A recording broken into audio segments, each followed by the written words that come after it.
தந்தை மகன் தூயாவியாரின் பெயராலே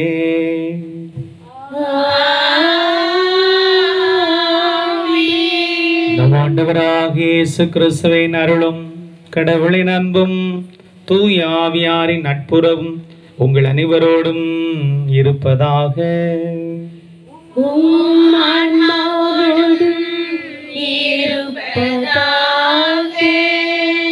இந்த திருப்பலியானது இன்று தனது 6வது பிறந்த நாளை பெருமகிழ்ச்சியோடு கொண்டாடி கொண்டிருக்கிற சாம் ஆண்டனி ராஜ் பிறந்தநாள் நன்றி திருப்பலியாக ஒப்பு கொடுக்கப்படுகிறது. நற்படிப்பிற்காகவும் கடவுளுடைய ஆசிற்காகவும் குறிப்பாக இறை அழைத்தல் பெறவும் இத்திருப்பலியானது ஒப்பு கொடுக்கப்படுகிறது. ஞான பிரகாசம் சாந்தி குடும்பத்திற்கு இறைவன் செய்த அனைத்து நன்மைகளுக்கு நன்றியாகும். தொடர்ந்து இறைக்கரம் அவர்களை வழிநடத்தும் இத்திருப்பலியானது ஒப்பு கொடுக்கப்படுகிறது. மேலும் இறைவனில் இணைந்திருக்கிற ஜிஏ செபஸ்தியான் ஆன்ம இலைப்பாற்றிக்காகவும் இத்திருப்பலியானது ஒப்பு கொடுக்கப்படுகிறது. அன்புக்குள்ளே யோவேல் 2வது அதிகாரம் 12வது வசனத்திலே உங்கள் முழு இதயத்தோடு என்னுடன் திரும்பி வாருங்கள் என்று ஆண்டவர் சொல்கிறார். அடுத்து வருகிற வரிகள் உங்கள் முழு இதயத்தோடு திரும்பி வாருங்கள், ஏனெனில் நான் அருள் நிறைந்தவர் இரக்கம் கொண்டவர் என்று நம் ஆண்டவர் சொல்கிறார். ஆக அன்புக்குள்ளே முழு இதயத்தோடு இறைவனிடம் திரும்பி வருவது தவக்காலத்துடைய தலையாய நோக்கமாக இருக்கிறது. அரை மனது, குறைப்பட்ட மனது தவக்காலத்தில் பல காரியங்களை இறைவனது பெறுவதற்கு தடையாக இருக்கிறது. ஆகவே முழு இதயத்தோடு இறைவனிடம் திரும்பி வருகிற அந்த உயர்ந்த மனநிலை நமக்கு இருக்கிற போது நாம் இந்த தவக்காலத்தை மிக சிறப்பான விதத்தில், அருமையான விதத்தில் கொண்டாடுகிறோம் என்பதனுடைய அடையாளமாக இருக்கிறது. திரும்பி வருவோம். கடவுள் அழைப்பது வேறு யாரே அல்ல, தனிப்பட்ட விதத்தில் பெயர் சொல்லி அழைக்கிறார். பெயர் சொல்லி அழைத்த கடவுள், ஆசிர் கொடுக்கிற கடவுள், பெயர் சொல்லி பாவ நிலையிலிருந்து திரும்பி வர அழைக்கிறார். ஆகவே ஒருவேளை காலம் கடந்து கொண்டே போகலாம், காலத்தை கடத்தி கொண்டே நாம் போகலாம், மாறலாம், மனம் மாறலாம் என்று சொல்லி கடத்தி கொண்டே போகலாம். இந்த இரவு நேரம் நாம் எதிர்பார்த்து கொண்ட நேரம், மனம் மாறுவதற்காக, மன மகிழ்ச்சியை பெறுவதற்கான காலமும் நேரமும் இதுவே. ஆகவே நல்ல மனநிலையோடு இந்த திருப்பலி தொடங்குவதற்கு, நல்ல மனமாற்றத்திற்காக வேண்டுவோம். நம்முடைய மனமாற்ற தடையாக இருக்கிற பாவங்களை அறிக்கையிட்டு மன்னிப்பு கேட்போம். எல்லாம் வல்ல இறைவண்டமும்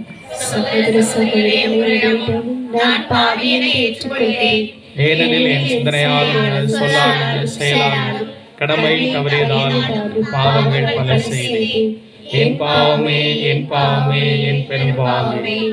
ஆகையால் எப்போதும் கன்னியான புனித மரியாதை, வாழ்வுதர் புனிதரனை வரை, சகோதர சகோதரிகளை உங்களையும் நம்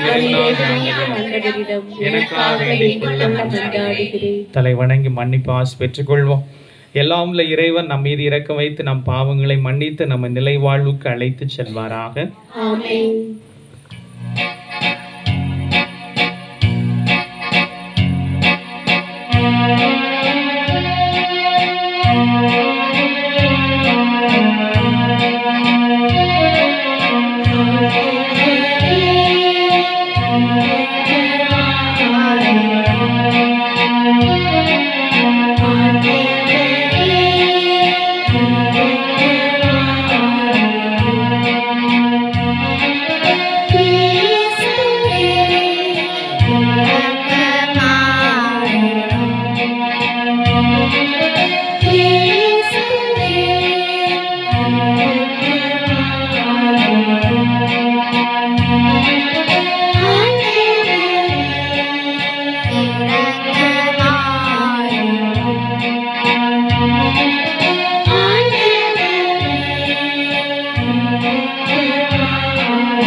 ஜெபிப்போமாக.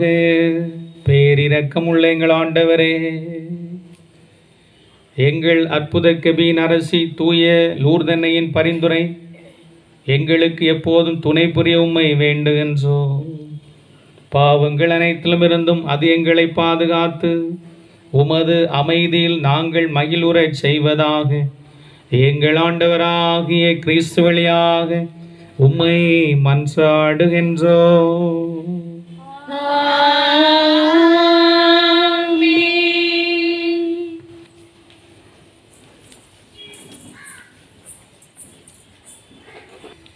முதல் வாசகம்.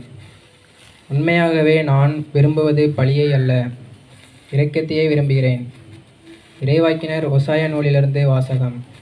அதிகாரம் 6, இறைவார்த்தைகள் 1-6 முடிய. வாருங்கள், ஆண்டவரிடம் நாம் திரும்புவோம். நம்மை காயப்படுத்தியவர் அவரே, அவரே நம்மை குணமாக்குவார். நம்மை அடித்தவர், அடித்து நொறுக்கியவர் அவரே, அவரே நம் காயங்களை கட்டுவார். 2 நாளுக்கு பிறகு நமக்கு புத்துயிர் அளிப்பார். 3ஆம் நாளில் நம்மை எழுப்பிவிடுவார். அப்பொழுது நாம் அவர் முன்னிலையில் வாழ்ந்திடுவோம். நாம் அறிவிடுவோமாக, ஆண்டவரை பற்றி அறிய முனைந்திடுவோமாக. அவருடைய புறப்பாடு புலரும் பொழுதுபோல் திண்மையானது. மழை பொழியவும் நிலத்தை நனைக்கும் இளவேநீர் கால மாறி போலவும் அவர் நம்மிடம் வருவார் என்கிறார்கள். எப்ராஹிமே, உம்மை நான் என்ன செய்வேன்? யூதாவே, உன்னை நான் என்ன செய்வேன்? உங்கள் அன்பு காலை நேர மேகம் போலவும் கதிரினை கண்ட பனி போலவும் மறைந்து போகிறதே. அதனால்தான் நான் இறைவாக்கினர் வழியாக அவர்களை வெட்டி வீழ்த்தினேன். என் வாய்மொழிகளால் அவர்களை கொன்றுவிட்டேன். எனது தண்டனை தீர்ப்பு ஒளி போல வெளிப்படுகின்றது. உண்மையாகவே நான் விரும்புவது பழியை அல்ல, இரக்கத்தையே விரும்புகின்றேன். எரிபலிகளை விட கடவுளை அறியவும் அறிவையே நான் விரும்புகின்றேன். இது ஆண்டவர் வழங்கும் அருள்வாக்கு. நன்றி. பக்கம் 25.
ஆண்டவர்களோடு இருப்பாராக.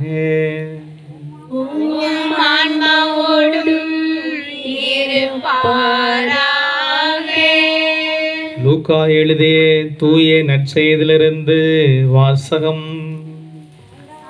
ஆண்டவரே மாட்சி உமக்கே.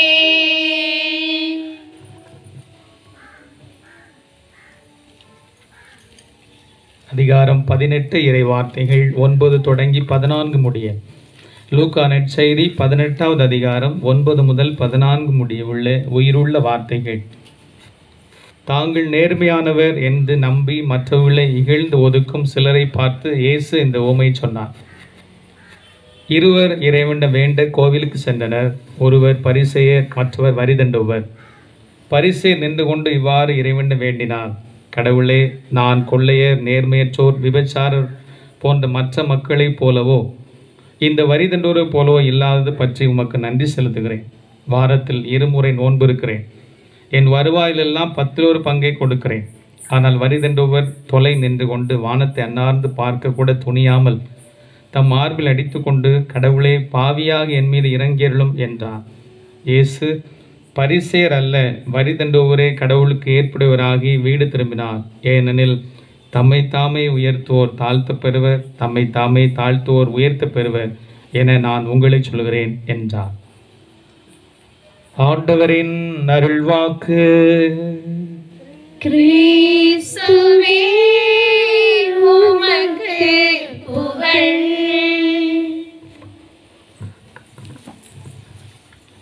இயேசுவில் இனியவர்களே, நாம் தவ காலத்திலே மிக சிறப்பான முயற்சி எடுத்து நம்மை மாற்றுவதற்காக பல்வேறு விதமான பருத்தியாகங்கள் ஈடுபட்டு கொண்டிருக்கிறோம். தவக்காலம் பிறரை மாற்றுவதற்காக அல்ல, நம்மை மாற்றுவதற்காக, நமக்குள் இருக்கிற தீமைகளை, பாவங்களை, குறைகளை இதையெல்லாம் நீக்குவதற்காக முயற்சி எடுத்து கொண்டிருக்கிறோம். அந்த வகையில் பார்க்கிற போது பாவம்தான் நம்முடைய வளர்ச்சிக்கு தடையாக இருக்கின்றன. பாவம்தான் நாம் முன்னேறுவதற்கான தடைக்கல்லாக இருக்கின்றன. பாவத்தில் 2 வகையான பாவத்தை இன்றைக்கு நற்செய்தி வாயிலாக நாம் கற்றுக்கொள்கிறோம். முதல் வகையான பாவம் என்பது கண்ணுக்கு தெரிகிற பாவம். அந்த பாவத்தை நாம் கண்ணால் பார்க்க முடியும். அது குடியாக இருக்கலாம், அது நம்முடைய சோம்பலாக இருக்கலாம், புகைப்பழக்கமாக இருக்கலாம், புரணியாக இருக்கலாம். இவையெல்லாம் கண்ணுக்கு தெரிகிற பாவங்களாக இருக்கின்றன. கண்ணுக்கு தெரியாத பாவம் இருக்கிறது. ஆகவே கண்ணுக்கு தெரிகிற பாவம் நம்முடைய உடனடி விளைவாக நாம் பார்க்க முடிகிறது. இதன்தான் நான் பாதிக்கப்பட்டேன் என்று சொல்லி மிக தெளிவாக நாம் தெரிகிறோம். ஒரு குடி என்று சொல்கிற போது அந்த நபர் ஒரு பொறுப்பில்லாத நிலைக்கு மாறுகிறார், ஒன்றுமில்லாத நிலைக்கு மாறுகிறார். ஆகவே இதன் காரணமாகத்தான் இதனுடைய பாதிப்பு என்று சொல்லி நாம் உணர்கிறோம். ஆகவே இந்த பாவங்கள் எல்லாம் கண்ணுக்கு தெரிகிற பாவம். கண்ணுக்கு தெரியாத பாவம் என்பதைத்தான் இன்றைக்கு நற்செய்தி வாசல் நாம் பார்க்கிறோம். அந்த பரிசேயர் அவர் தன்னை பற்றி நினைத்து கொண்டிருந்தது. அவர் நேர்மையானவர் தான், அவர் சட்டங்களை கடைபிடித்தவர் தான், காணிக்கைகளை கொடுத்தவர் தான். ஆனால் தனக்குள் இருந்த அந்த அகங்காரம், ஆணவம், சுயநலம் என்பது அவரை வீழ்த்தி கொண்டே இருந்தது. இறைவன் பக்கம் வரவிடாமல் தடுத்தது. இயேசு சொல்கிறார் கடைசியிலே, பரிசேயர் அல்ல, வரிதண்டோர் தான் கடவுளுக்கு ஏற்புடையவராகி வீடு திரும்பினார் என்று சொல்கிறார். ஆகவே கண்ணுக்கு தெரிகிற பாவம், கண்ணுக்கு தெரியாத பாவம். கண்ணுக்கு தெரியாத பாவம் கடவுள் பக்கமே வரவிடாமல் அந்த பரிசேயருக்கு தடையாக இருந்தது. தன்னுடைய அகங்காரத்தின் காரணமாக, ஆணவத்தின் காரணமாக, சுயநலத்தின் காரணமாக ஒரு மனிதர் செயல்படுகிறார் என்று சொன்னால் அந்த பாவம் கடவுள் பக்கம் வரவிடாமல் தடுக்கிறது. முன்னேற்றம் பெற முடியாமல் அவர் வாழ்வில் இருக்கிறது. பல நிலைகளில் பார்க்கிறோம். அலுவலகத்தில் வேலை பார்க்கிறவர்கள், பல தொழில் புரியவர்கள், ஒரு சிலர் முன்னேறுகிறார்கள், ஒரு சிலர் முன்னேறவே முடியவில்லை. அவரும் வாழ்க்கையை பரிசோதி பார்க்கிறார்.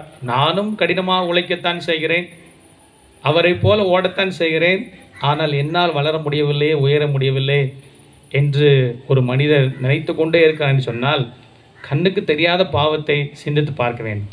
அது ஒருவேளை அவருடைய ஆணவமாக இருக்கலாம், அவருடைய அகங்காரமாக இருக்கலாம், சுயநலமாக இருக்கலாம். இவையெல்லாம் இருந்து கொண்டு வாழ்விலே முன்னேற்றத்தை கொண்டு வரவே விடாது. பலரை நாம் கூட நினைத்து பார்க்கலாம், முன்னேற்றம் என்பது நம்முடைய குடும்பத்தில் இல்லாமலே இருக்கிறதே. மற்றவர்கள்லாம் வளர்ந்து போகிறார்கள், நாம் வளர முடியவில்லை. பல ஆண்டுகளாக தலைமுறையாக பார்க்கிற போது முடியாமல் ஒரு சில குடும்பங்கள் இருக்கலாம். அதையெல்லாம் பரிசோதித்து பார்க்கிற போது கண்ணுக்கு தெரியாத பாவம் ஏதாவது அந்த குடும்பத்தை வாட்டி வதைத்து கொண்டிருக்கும்.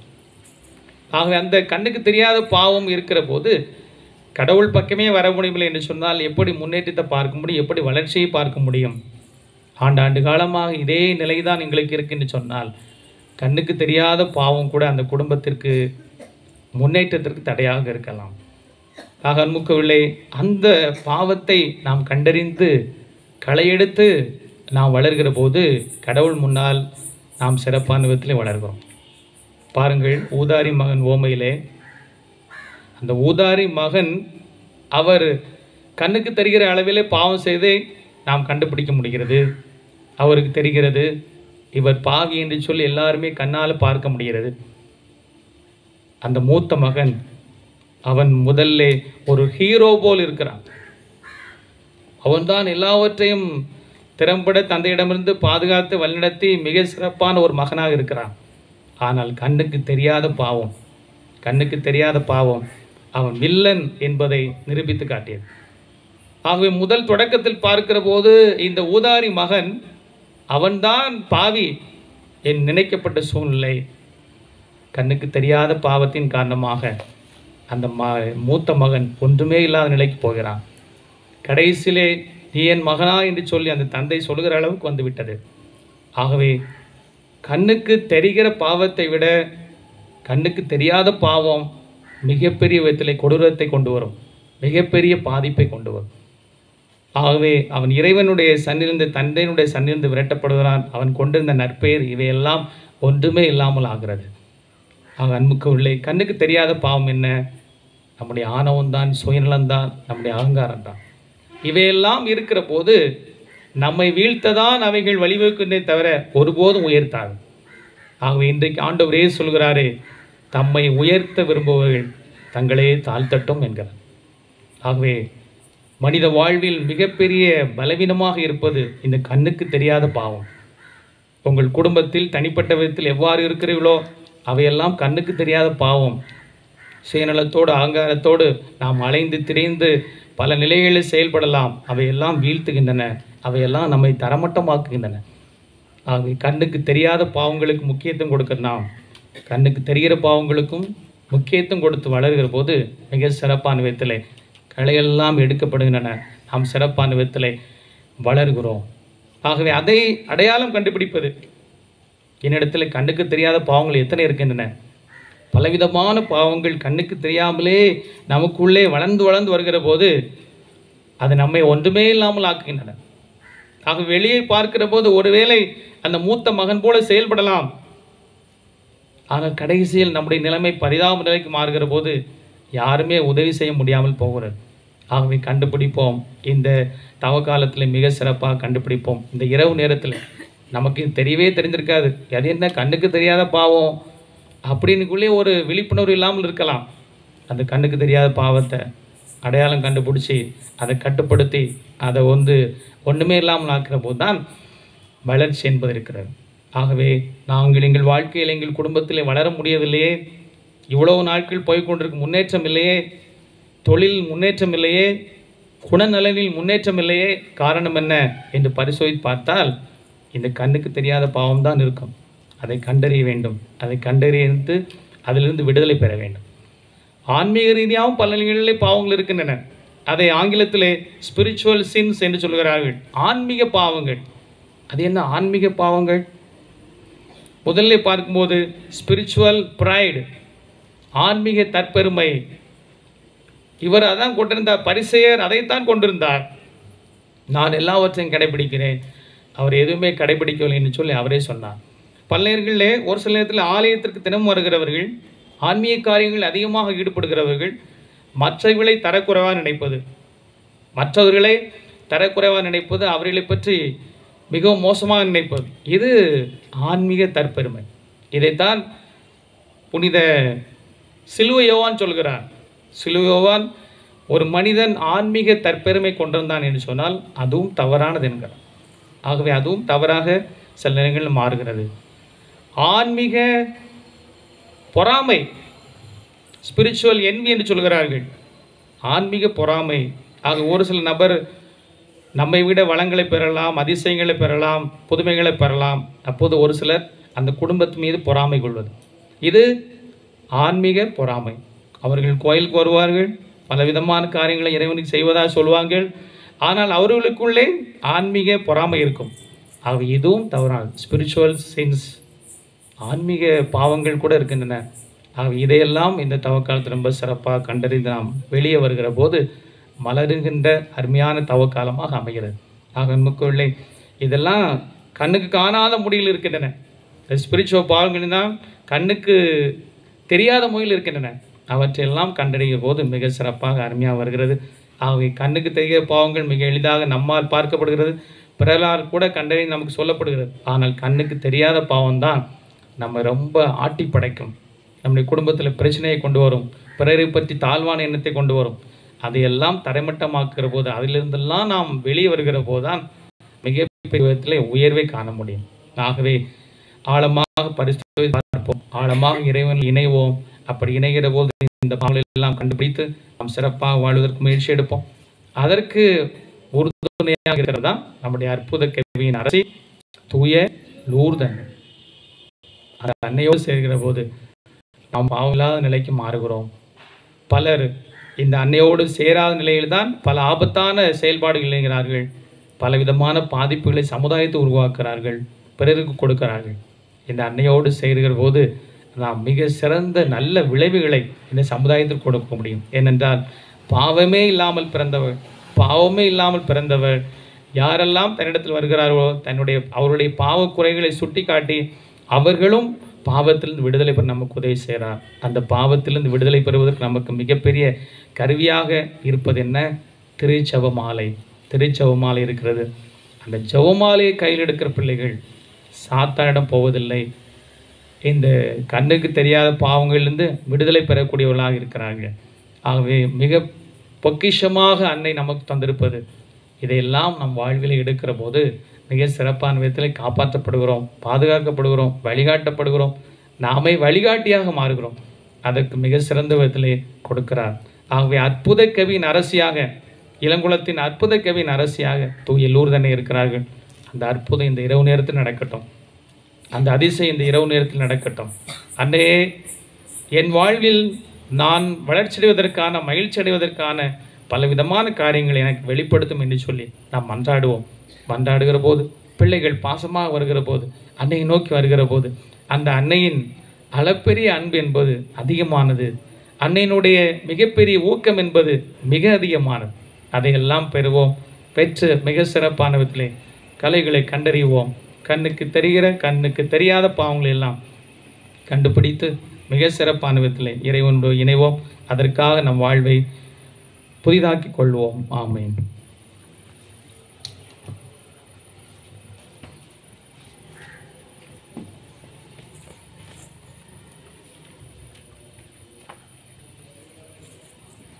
பக்கம் 44.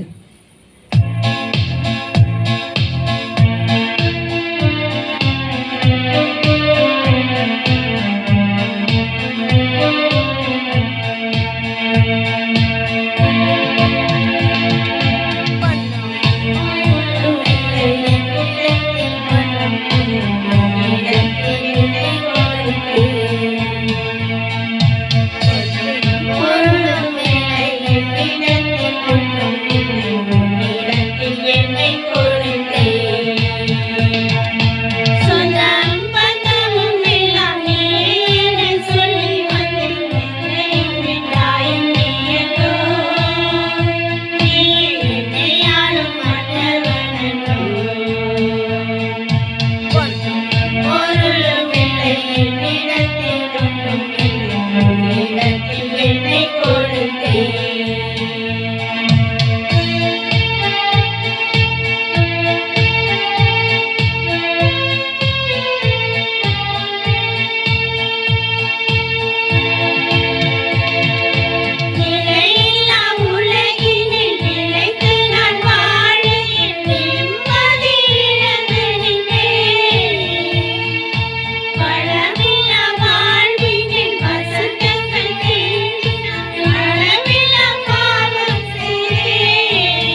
அன்புமிக்க சகோதர சகோதரிகளே, என்னுடையதும் உங்களுடையதுமான திருப்பலி எல்லாம் வல்ல தந்தையாக இறைவனுக்கு ஏற்றதாகும்படி மன்றாடுங்கள். ஆண்டவர் தம் திருப்பெயரின் புகழ்ச்சிக்காகவும் மாட்சிக்காகவும் நமது நன்மைக்காகவும் புனித திரு அவை அனைத்து நலனுக்காகவும் உமது கையில் என்று இப்பலியை ஏற்றுக்கொள்வாராக. ஆற்றல் நிறைந்த ஆண்டவரே, எங்கள் இறை பற்றின் காணிக்கைகளை ஏற்றருளும். உம் திருமகனுடைய மாபெரும் அன்பின் பலியை நினைவூறும் நாங்கள் எங்கள் அற்புத கெபின் அரசி தூய லூர்தனையின் எடுத்துக்காட்டை பின்பற்றி உமது அன்பிலும் அயலார் அன்பிலும் உறுதி பெறுவோமாக. எங்கள் ஆண்டவராகிய கிறிஸ்து வழியாக உம்மையே மன்றாடுகின்றோம்.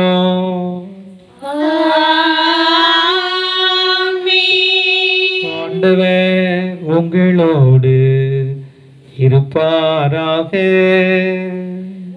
உம் ஆன்மாவோடும் இருப்பாராக. இதயங்களை மேலே எழுப்புங்கள். ஆண்டவரிடம் எழுப்பியுள்ளோம். நம் இறைவனாகிய ஆண்டவருக்கு நன்றி கூறுவோம். அது தகுதியும் நீதியும் ஆனது. ஆண்டவரே, தூயவரான தந்தையே, புனிதர் அனைவரிலும் விளங்கும் மேன்மையை கண்டு நாங்கள் உம்மை வியப்புக்குரியவர் என அறிக்கையிடுவதும் மிக சிறப்பாக புனித லூர்தன்னை நினைவுகூரும் என்று அவருடைய நன்றி கலந்த புகழுரையா உமது கனிவை ஏத்தி போற்றுவதும் மெய்யாகவே தகுதியும் நீதியுமாகும்.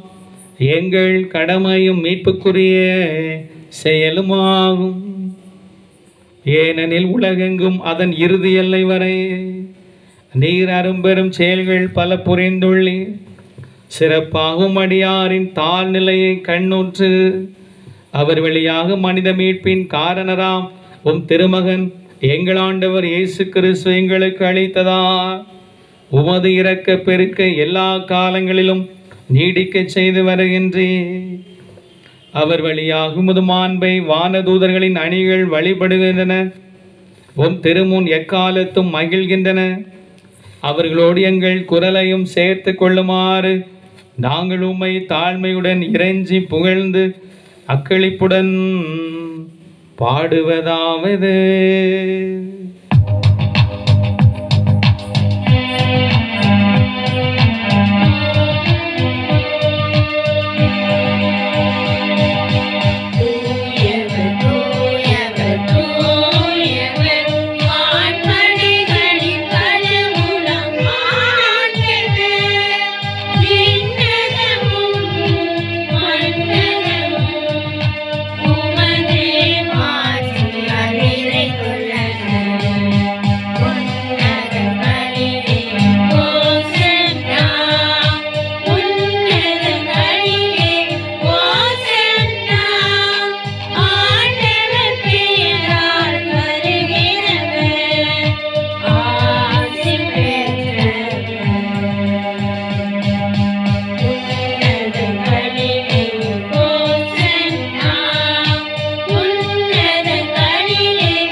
ஆண்டவரே, நீர் மெய்யாகவே தூயவர், தூய்மை அனைத்துக்கும் ஊற்று.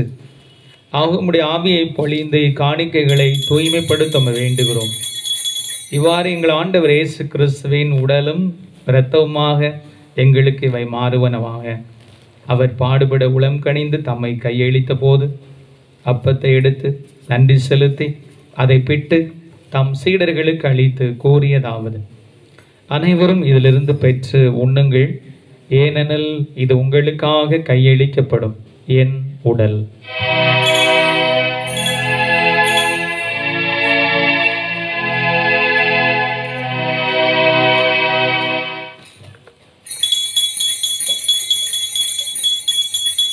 அவனுமே இரவிருந்து அருந்திய பின் கிண்ணத்தையும் எடுத்து மீண்டும் மக்கு நன்றி கூறி தம் சீடர்களுக்கு அளித்து அவர் கூறியதாவது: அனைவரும் இதிலிருந்து பெற்று பருகுங்கள், ஏனெனில் இது புதிய நிலையான உடன்படிக்கைக்குரிய என் இரத்தத்தின் கிண்ணம், இது பாவ மன்னிப்புக்கென்று உங்களுக்காகவும் பலருக்காகவும் சிந்தப்படும். இதை என் நினைவாக செய்யுங்கள்.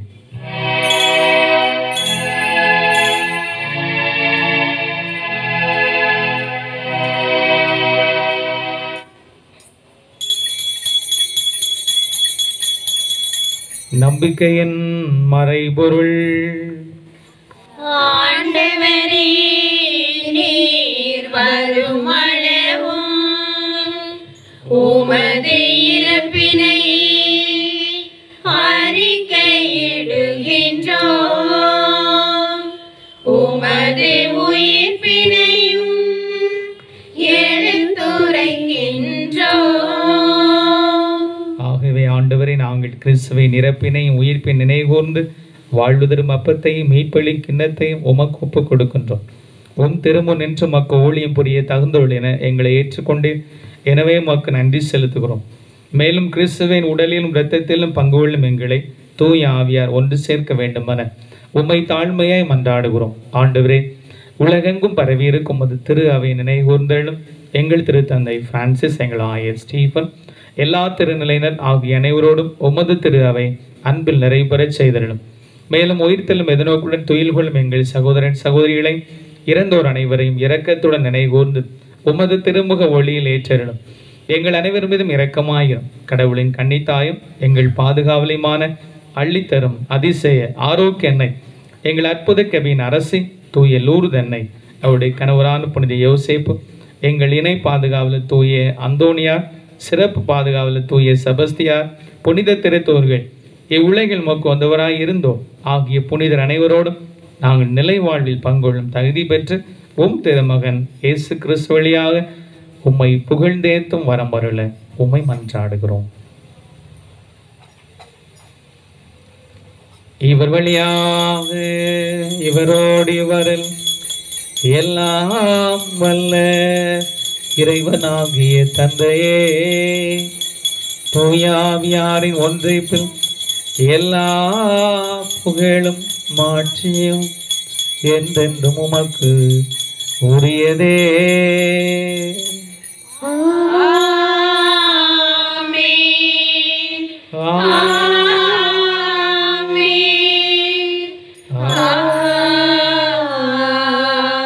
ஆமென். மீட்பரின் கட்டளையால் கற்பிக்கப்பட்டு இறை படிப்பினையால் பயிற்சி பெற்ற நாம் மகிழ்ந்து பாடுவோம்.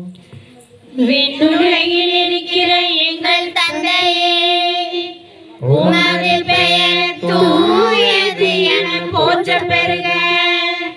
உமது ஆட்சி வருக. உமது திருவுளம் விண்ணுலகில் நிறைவேறுவது போல மண்ணுலகிலும் நிறைவேறுக. எங்கள் அன்றாட உணவை இன்று எங்களுக்கு தாரும். எங்களுக்கு எதிராக குற்றம் செய்வோரை நாங்கள் மன்னிப்பது போல எங்கள் குற்றங்களை மன்னியும். எங்களை சோதனைக்கு உட்படுத்தாதேயும், தீமையிலிருந்து எங்களை விடுவித்தருளும். ஆண்டவரே, தீமை அனைத்திலுமிருந்தும் எங்களை விடுவித்து எங்கள் வாழ்நாளில் அமைதியை கனிவுடன் அருளுமை மன்றாடுகின்றோம். உமது இரக்கத்தின் உதவியா நாங்கள் பாவத்திலிருந்து எப்போதும் விடுதலை பெற்று யாதொரு கலக்கமின்றி நலமாயிருப்போமாக. நாங்கள் எதிர்நோக்கி இருக்கும் பேரின்பத்திற்காகவும் மீட்பராக இயேசு கிறிஸ்து வருகைக்காகவும் காத்திருக்கின்றோம். ஏனெனில் ஆட்சியும் வல்லமையும் மாட்சியும் என்றென்றும் உமதே. ஆண்டவரே இயேசு கிறிஸ்துவே, அமைதியை உங்களுக்கு விட்டுச் செல்கிறேன், என் அமைதியை உங்களுக்கு அளிக்கிறேன் என்று உம் திருத்தூர்களுக்கு மொழிந்தீரே. எங்கள் பாவங்களை பாராமல் உமது திரு அவை நம்பிக்கையை கண்ணோக்கி உமது திருவுளத்திற்கு ஏற்ப அதற்கு அமைதி ஒற்றுமையும் அளித்தருளும். என்றென்றும் வாழ்ந்து ஆட்சி செய்கின்றவர் நீரே.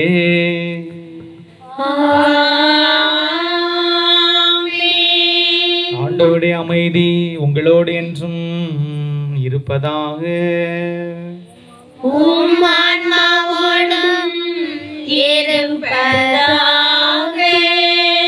சிரித்த முகத்தோடு புன்னகை பொங்க ஒருவருக்கு ஒரு அமைதியின் சமாதானத்தையும் அறிவித்து மகிழ்வோம்.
இதோ இயேசு கிறிஸ்து, இவரே உலகின் பாவங்களை போக்குறவர்.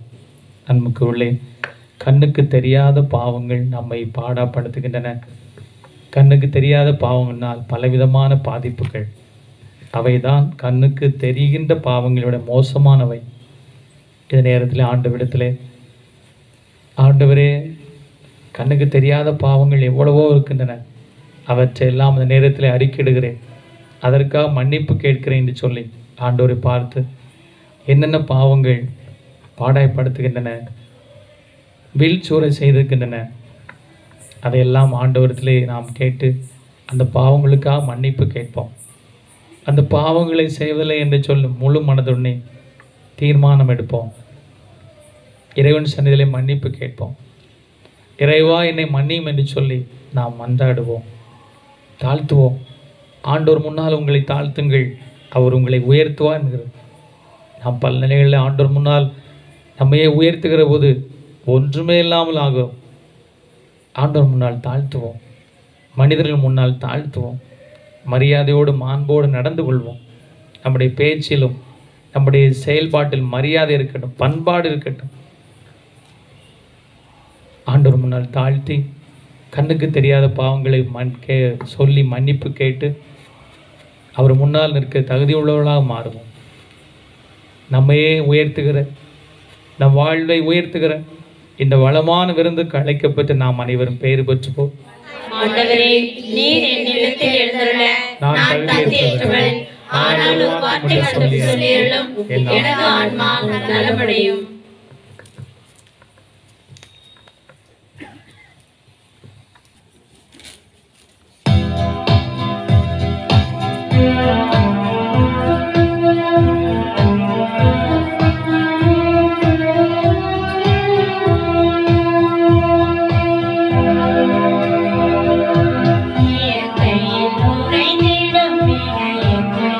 இறைவாயின்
என்றும் இங்கு என்னோடு அன்போடு காத்திடு என் தலைவா.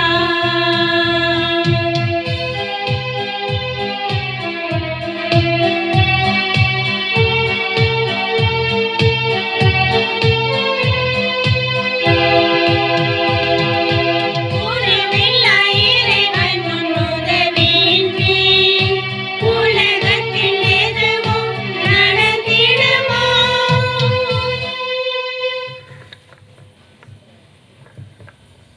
குருக்களுக்காக மன்றாட்டு. அன்பான ஆண்டவரை, குருக்களை காப்பாற்றும்படியாக உம்மை மன்றாடுகிறோம். அவர்கள் உம்முடையவர்கள்.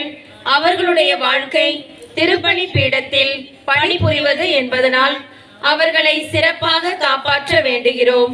அவர்கள் உறவை விட்டு பிரிந்தாலும் உறவின் நடுவில் வாழ்கிறார்கள். பல்வேறு உலக இன்பங்களும் நாட்டங்களும் அவர்களை சோதிக்கின்றன. எனவே அவர்களை உமது இதயத்தில் வைத்து பேணி காத்திட மன்றாடுகிறோம். அவர்கள் தனிமையில் தவிக்கும் போதும் துன்பங்களில் வாடும் போதும் அவர்களுடைய தியாக வாழ்வே வீண் என தோன்றும் போதும் அவர்களை அருகிலிருந்து அரவணைத்து அவர்களின் அருள் பணிகள் பலன் தருமாறு அவர்களை ஆசீர்வதியும். சிறப்பாக நீர் எங்களுக்கு வழங்கியுள்ள குருக்களுக்காக மன்றாடுகிறோம். அவர்களை உமது அன்பில் நிலைத்திருக்க செய்து உமக்கும் மக்களுக்கும் பணியாற்ற ஆன்ம சரீர நலன் தந்திட என்றென்றும் வாழும் கிறிஸ்து வழியாக உம்மை மன்றாடுகிறோம். ஆமென். அன்புக்குள்ளே இன்றைக்கான கேள்வி, எந்த பாவம் மோசமானது? கண்ணுக்கு தெரியாத பாவத்திற்கு எடுத்துக்காட்டு யார்? ரெண்டுமே ஒரே கேள்விதான். எந்த பாவம் மோசமானது? கண்ணுக்கு தெரியாத பாவத்திற்கு எடுத்துக்காட்டு யார்? மறைவுரை சொன்ன விதத்தில் அதற்கு எடுத்துக்காட்டு யார் என்பதை எழுத உங்களை அன்போடு கேட்டுக்கொள்கிறேன். அன்புக்குள்ளே குழந்தை அன்பியரை மக்கள் மிக அருமையாக இந்த கெபியை சுத்தம் செய்வது மிக அருமையான விதத்தில் இதை சுத்தம் செய்திருக்கிறார்கள். எங்கள் இருக்கிற பகுதியெல்லாம் அருமையாக சுத்தப்படுத்தியிருக்கிறார்கள். கைத்தட்டி அவர்களுடைய பாராட்டுகளை வாழ்த்துக்களை சிறப்பான தெரிவித்துக் கொள்வோம். அன்புக்குள் நான் சொல்லி நீங்கள் செய்ய வேண்டும் என்பதல்ல, வெளியே நடப்பது. அது அற்புத கெபின் அரசியாக இருக்கலாம், அன்னை காட்சி எழுத்து கெபியாக இருக்கலாம். அந்த வாரத்தில் எந்த அன்பையும் சிறப்பித்து கொண்டிருக்கிறதோ அவங்க நல்லா, இவங்க நல்ல கழுவி கூட விட்டுருக்கதா நான் பார்க்க ரொம்ப சுத்தமாக இருக்கிறது. ஆகவே அந்த மக்கள் அந்த மாதத்தில், இங்கு மாதத்திற்கு ஒரு முறை தான் வருகிறோம். அந்த கெபிக்கும் ஒரு மாதத்துக்கு ஒரு முறை தான் போகிறோம். அந்தோனியார் கெபிக்கும் மாதத்திற்கு ஒரு முறை தான் போகிறோம். ஆகவே உங்களுக்கு கொடுக்கப்பட்ட மிக அருமையான வாய்ப்பு அது. ஆகவே அந்த அன்பிய மக்கள் இப்போ அடுத்த வாரம் முதல் சனிக்கிழமை வரும். அப்போ எந்த அன்பியம் பொறுப்பாக இருக்கிறார்களோ அவர்கள் கழுவி விடுவது, அந்த பகுதியில் சுத்தம் செய்வது, ஒருவேளை பின்புறமாக சென்று அங்கே ஏதாவது ஒட்டடை இருக்கிறதா, அங்கே ஏதாவது சிறு குழந்தைகள் ஏதாவது செய்து வைத்திருக்கிறார்களா, ஒரு சிலவற்றை நாம் எடுத்துக்கொள்ளலாம். தண்ணி ஊற்றி கொஞ்சம் தொடச்ச வந்துடும். அது ஆண்டுகளும் விட்டோம்னா அது பெரிய ஒரு கரையாக அந்த இடத்துல உருவாகி கொண்டிருக்கும். அதையெல்லாம் நாம் அவ்வப்போது சுத்தம் செய்தால் மிக அழகாக இடங்கள், கெபிகள், ஆலயங்கள் பராமரிக்கப்படும். ஆகவே நீங்கள் மனசில் வச்சு இதை மிக நிறைவாக செய்தர உங்களை அன்போடு கேட்டுக்கொள்கிறேன். என்றைக்கும் சொல்ல வேண்டிய தேவையில்லை. இப்போ இன்றைக்கு கடைசி சனி குழந்தையேசு என்று சொன்னால் குழந்தையேசு, அடுத்து முதல் சனி தூய செபஸ்தியார் என்று சொன்னால் அவர்கள். எந்த அன்பியம் வருதோ இந்த பகுதியில் பெருக்கி விடுவது, இந்த இடத்தை கழுவுவது, சுத்தம் செய்வது, இதெல்லாம் செய்ய வேண்டும். நீங்கள் சொல்லுகிற போது அழகாகவே செய்யக்கூடியவர்கள். ஆகவே அதை சிறப்பாக செய்தர உங்களை அன்போடு கேட்டுக்கொள்கிறேன். அந்தோனியார் கேபியில் திருப்பல் நடைபெறுவது, அந்த கேபியை சுத்தம் செய்வது, அதுக்கு முன்கூட்டியே அந்த சேர்கள் போட்டு தருவது, அதையெல்லாம் எந்த அன்பியம் இருக்கிறதோ செய்து தரலாம். ஆகவே இனி வருகிற நாட்களில் சேரெல்லாம் முன்கூட்டியே போட்டால் அது பெரிய வசதியாக இருக்கும். முடிந்த பிறகு அவங்களுடைய கடமை, அது சேரை எடுத்து அவங்க கொண்டு போகிற கடமை. இப்போ கூட நீங்கள் உட்காந்துருக்கீங்க சேரில், நீங்கள் அப்படியே இருந்துட்டு போக மாட்டீங்க, அப்படியே இருந்துட்டு வீட்டுக்கு போக மாட்டீங்க. முடிந்த பிறகு சேர் எடுத்து வரிசை அடிக்கிட்டு தான் போவீங்க. அது எனக்கு நல்லா தெரியும். யாருமே அப்படி உட்காந்துட்டு இவ்வளோ சேர் இருக்க, நம்ம இதையும் தாண்டி நம்ம ஒரு சேரில் தானே உட்காந்தோம், அந்த பக்கத்தில் உள்ள சேர் நம்ம உட்காரலையே, அது அப்படி கிடக்குதா, அதை அப்படியும் போட்டு போக மாட்டீங்க. அதை எடுத்து நல்ல வரிசை அடுக்கி வச்சு தான் போவீங்க. அது எல்லாமே நன்றாக தெரியும். ஆகவே நம்ம சேர் நீங்கள் வர்றதுக்கு முன்னாடி போட்டு வச்சுருக்கு, அந்த ஆல்ட் பாய்ஸ் தான் அங்கங்கே அலையிறான பாவம். இந்த ரோட்டை கடக்கிறது பாவமாக தான் இருக்கும், சில நேரத்தில் கஷ்டமாக இருக்கும். ரோட்டை கடந்து கொண்டு வர்றது இதையெல்லாம் பிள்ளைங்க ரொம்ப ஆர்வமாக செய்கிறார்கள். இன்றைக்கி எதற்காக டீச்சர்ஸ் காலையில் தியானம் நடந்தனால நீங்கள் சேரில் உட்காந்துருக்கீங்க. அப்போ இதையெல்லாம் நம்ம சிறப்பாக யாரும் சொல்லித்தர வேண்டிய தேவையில்லை. முக்கியமான இடத்துல கோயில் முன்னாடி ஒரு குப்பை கிடக்கு, அதை எடுத்து வைக்க நம்முடைய கடமை. இதெல்லாம் சிறப்பாக செய்ய வேண்டியது அது மாதாவுக்கு செய்ய மிகப்பெரிய ஒரு கடமை. அது நான் இவ்வளோ பெரிய ஒரு வாய்ப்பு கிடைச்சிருக்கே, அதெல்லாம் மகிழ்ச்சி அடைய வேண்டியது நம்முடைய மிக சிறப்பான ஒரு தகுதி. அதை செய்ய உங்களை அன்போடு கேட்டுக்கொள்கிறேன். அன்புக்குள்ளே நடைப்பயணம் ஏப்ரல் 6ஆம் தேதி நடைப்பயணம் இருக்குது.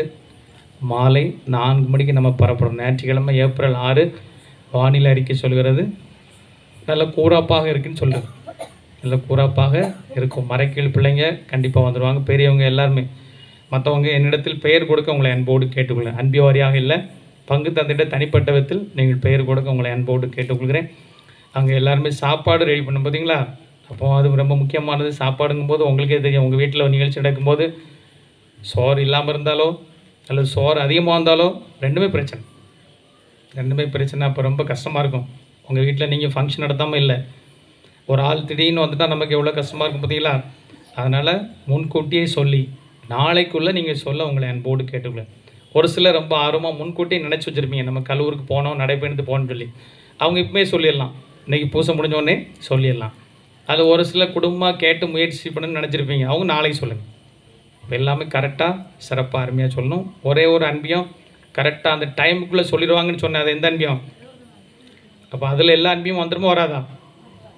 ரைட். ஏன்னா அன்பிய பொறுப்பாளர் நிறைய பணிகள் செய்கிறாங்க. அவங்ககிட்ட இதையும் கொடுத்துனா அவங்கள கஷ்டப்படுத்த வரும்போது தான் இப்போது தனிப்பட்ட விதத்திலும் சொல்லிடுங்க. ஏன்டா தனிப்பட்ட விதம் சொல்லிங்க, எங்கள் குடும்பத்தை 4 பேர் வருவோம் அப்படின்னு சொல்லிடுங்க அப்படின்னு சொல்லியிருக்கிறேன். ஆகவே சிறப்பாக அந்த டைமுக்குள்ளே முடிச்சிடணும். ஏன்னா அதுக்கு ஒரு அடுத்த காரியங்கள் செய்ய வேண்டியிருக்கு. நிறைய ப்ரோக்ராம் இருக்குது நமக்கு. திரும்ப இதை விட்டு நம்ம அடுத்து நினைக்க முடியாது பார்த்துருங்க. அதனால் அதுக்கு தயவுசெய்து நீங்கள் உதவி செய்ய உங்களை அன்போடு பாசத்தோடு கேட்டுக்கொள்கிறேன். நன்றி கோரி மன்றாடுவோமாக.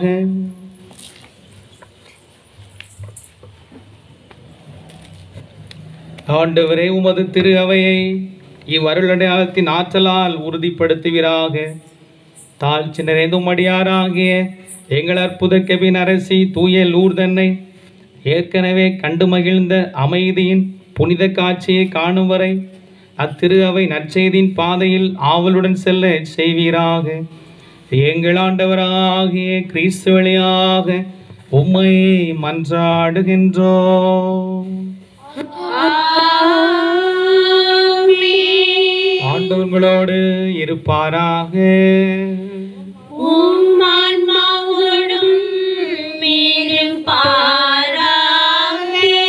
எல்லாம் வல்ல இறைவன் தந்தை மகன் தூய ஆவியார் நம் அனைவரையும் ஆசீர்வதிப்பாராக.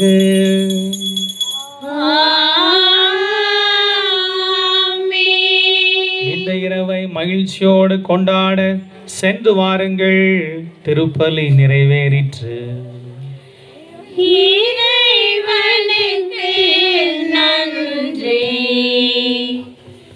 பக்கம் 73.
அர்ச்சிஷ்ட சிலுவை அடையாளத்தினாலே எங்கள் சத்துருக்களிடமிருந்து எங்களை ரட்சித்தருளும். எங்கள் சர்வேஸ்ரா, பிதா, சுதன், பரிசுத்த ஆவியின் பெயராலே ஆமென். தூய கன்னிமரியே, என்றும் எங்கள் அன்னையாயிரும்.